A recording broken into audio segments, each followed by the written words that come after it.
యుద్ధం 5వ రోజుకు చేరింది. 4 రోజులుగా మిడిల్ ఈస్ట్ లో బాంబుల వర్షం కురుస్తోంది. అటు ఇరాన్, లెబనాన్లపై అమెరికా, ఇజ్రాయెల్ మరోసారి విరుచుకుపడింది. ఇరాన్ అధ్యక్ష భవనంతో పాటు 2 అణు కేంద్రాలపై దాడులు చేశాయి.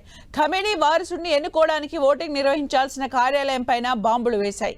లెబనాన్ పై ఇజ్రాయెల్ విరుచుకుపడుతోంది. బీరూట్ లోని దహియాలో విధ్వంసం సృష్టించింది. హెజ్బొల్లా కేంద్రాలు టార్గెట్ గా దాడులు చేస్తోంది. తాజా దాడుల్లో హెజ్బొల్లాలో టీవీ, రేడియో స్టేషన్లకు నష్టం వాటిల్లింది. దక్షిణ లెబనాన్లోకి మరిన్ని బలగాలను ఇజ్రాయెల్ తరలిస్తోంది.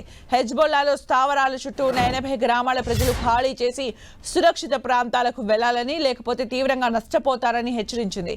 తాజాగా లెబనాన్పై ఇజ్రాయెల్ జరిపిన దాడుల్లో 40 మంది మరణించారు.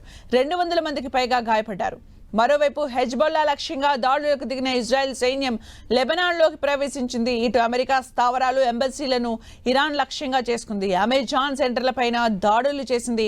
యుద్ధం కారణంగా మరణాల సంఖ్య భారీగా పెరుగుతోంది. ఒక్క ఇరాన్లోనే 4 రోజుల్లో 787 మంది మృతి చెందారు. లెబనాన్లో 52 మంది మృత్యువాత పడ్డారు. హర్మోజ్ జలసంధిలో ఇరాన్ దాడి చేసిన నౌకలోని సిబ్బందిలో 3 భారతీయులు మరణించారు. అమెరికాకు పెద్ద దెబ్బే తగిలింది. ఆ దేశానికి చెందిన 6 సైనికులు మరణించారు. 18 మందికి తీవ్ర గాయాలయ్యాయి. యుద్ధ వాతావరణ నేపథ్యంలో సౌదీ, కువైట్లలోని ఎంబసీలను అమెరికా మూసివేసింది. యుఏఈలోని తమ డేటా సెంటర్లపై డ్రోన్ల దాడులు జరిగాయని అమెజాన్ ప్రకటించింది. బహ్రెయిన్లోని డేటా సెంటర్ పైన దాడి జరిగిందని వెల్లడించింది. పశ్చిమాసియా అగ్నిగుండంలా మారుతోంది. గల్ఫ్ దేశాలపై ఇరాన్ దాడులకు తెగబడుతోంది. ఇప్పటికే దుబాయ్, అబుదాబి, ఖతర్, కువైట్ లాంటి ప్రాంతాలపై విరుచుకుపడిన ఇరాన్ తాజాగా దుబాయ్లో విధ్వంసం సృష్టించింది. అమెరికా రాయబార కార్యాలయం లక్ష్యంగా దాడి చేసింది. దుబాయ్లోని అమెరికా కాన్సులేట్ పై ఇరానియన్ షాహిద్ డ్రోన్ దాడి చేసింది. దీంతో కాన్సులేట్ భవనం తీవ్రంగా దెబ్బతింది. ప్రాణ నష్టం గురించి ఇంకా తెలియాల్సి ఉంది. పశ్చిమాసియా అగ్నిగుండంగా మారుతోంది. గల్ఫ్ దేశాలపై ఇరాన్ దాడులకు తెగబడుతోంది.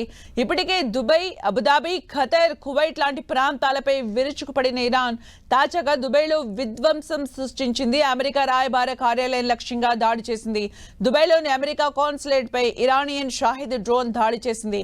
దీంతో కాన్సులేట్ భవనం తీవ్రంగా దెబ్బతింది. ప్రాణ నష్టం గురించి ఇంకా తెలియాల్సి ఉంది.